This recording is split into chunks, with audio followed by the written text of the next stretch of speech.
வணக்கம் நேர்களே, நான் உங்கள் ஆஸ்ட்ரோ பூர்ணா. இன்னைக்கு நாம பார்க்கக்கூடிய சிறப்பு பதிவு செவ்வாயினுடைய பெயர்ச்சி. 14ஆம் தேதி செப்டம்பர் மாதம் செவ்வாய் பகவான் கன்னி ராசியிலிருந்து துலாம் ராசிக்கு பெயர்ச்சி ஆகிறார். கிட்டத்தட்ட 45 நாட்களுக்கு மட்டுமே பெயர்ச்சி ஆகக்கூடிய இந்த செவ்வாயினுடைய பெயர்ச்சி ஒவ்வொரு ராசி என்பவர்களுக்கும் என்ன மாதிரியான ஒரு பலன்களை கொடுக்க போகுது அப்படின்றத இந்த பதிவுல தெளிவா பார்க்கலாம்.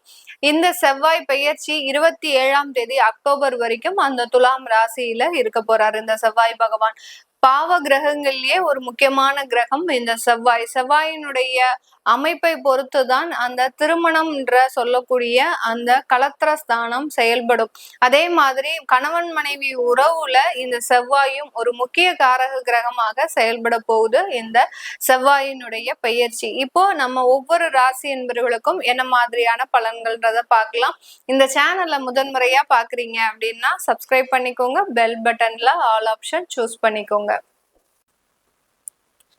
மிதுன ராசி என்பர்களுக்கு 5ஆம் இடமான அந்த பூர்வ புண்ணிய ஸ்தானத்துல அந்த செவ்வாய் பகவான் பயிற்சி ஆகிறார்.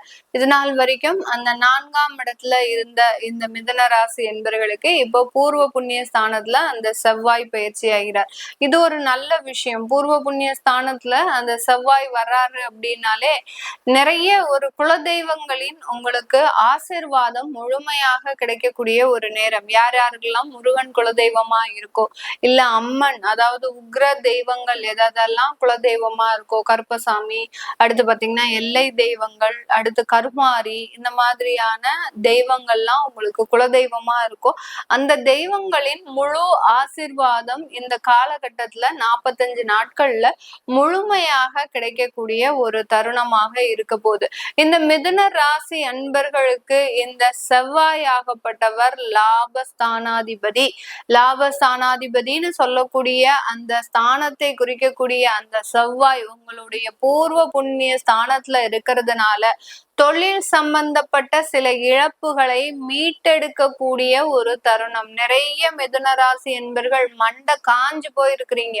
என்ன செய்யறது, நம்ம தொழில் ரீதியாக அதிகப்படியான நஷ்டங்களை அடுத்தடுத்து நீங்க அனுபவிச்சுக்கிட்டே இருக்கிறீங்க. சில பேர் பாத்தீங்கன்னா தொழிலே செய்யாம ஆன்லைன்ல சில ட்ரேட் பண்றோம், ஆன்லைன்ல வருமானத்தை சம்பாதிக்கிறோம் அப்படின்ற பேர்ல நிறைய இழப்புகளை நீங்க அனுபவிச்சுட்டு இருக்கிறீங்க. இந்த மாதிரியாக இழப்புகளை எல்லாத்தையுமே ஈடுகட்டக்கூடிய ஒரு தருணம் தான் இந்த 45 நாட்கள் இந்த மிதுன ராசி அன்பர்களுக்கு. மிதுன ராசி பாத்தீங்கன்னா காலபுருஷனுக்கு 3ஆம் இடம், உபஜயஸ்தானம். என்ன ஒரு விஷயமாக இருந்தாலும் முயற்சின்றத கைவிடவே மாட்டாங்க. முயற்சி திருவினையாக்கும் அப்படின்ற அந்த பழமொழி இந்த மிதுன ராசி என்பர்களுக்கு தான் 100% பொருந்தும். எந்த ஒரு விஷயத்துல தோல்வி அடைந்தாலும் அந்த விஷயத்தையே மறுபடியும் மறுபடியும் செஞ்சு செஞ்சு அந்த விஷயத்துல வெற்றி அடைவதே ஒரு இலக்காக கொள்பவர்கள் இந்த மிதுன ராசி என்பர்கள். நிறைய டேலண்ட் இருக்கும். அந்த டேலண்ட வெளியில காட்டிக்காம தன்னுடைய நண்பர்களுக்கும் தன்னுடைய உறவுகளுக்கும் தன்னை சார்ந்தவர்களுக்கும் நிறைய நன்மைகள் போகணும், நமக்கு மட்டும் அந்த நன்மைகள் வந்தா பத்தாது அப்படின்னு அதிகப்படியாக ஒரு உழைக்கும் திறனுடையவர்கள் இந்த மிதுன ராசி என்பர்கள். இப்படிப்பட்ட இந்த மிதுன ராசி என்பர்களுக்கு இந்த காலகட்டம் தொழில் ரீதியான சில முன்னேற்றங்கள். இப்ப பாத்தீங்கன்னா நீங்க வெளிநாட்டுக்கு போய் சில தொழில்கள் எல்லாம் செய்யணும்.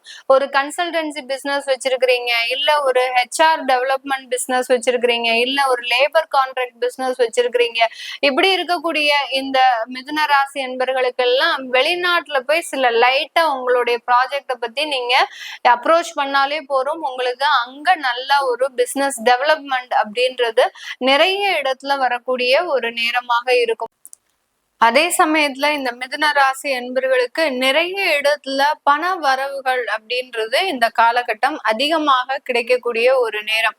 பூர்வீக சொத்துக்கள் ஏதாவது உங்களுக்கு பிரச்சனையா இருக்கு, அதாவது அம்மா அப்பா கிட்ட இருந்து பெற்றோர்கள் கிட்ட இருந்து இன்னும் நமக்கு எழுதி வாங்க முடியல, அடுத்து பாத்தீங்கன்னா உங்களுடைய அங்காளி பங்காளி விஷயங்கள்ல நிறைய பிரச்சனைகள் இருக்கு அப்படின்றவங்களுக்கு எல்லாம் இந்த காலகட்டம் மிதுன ராசி என்பர்களுக்கு நிறைய ஒரு அது சம்பந்தப்பட்ட சில சாதகமான பலனை கொடுக்கறதுக்கு உண்டான ஒரு நேரமாக இருக்கும்.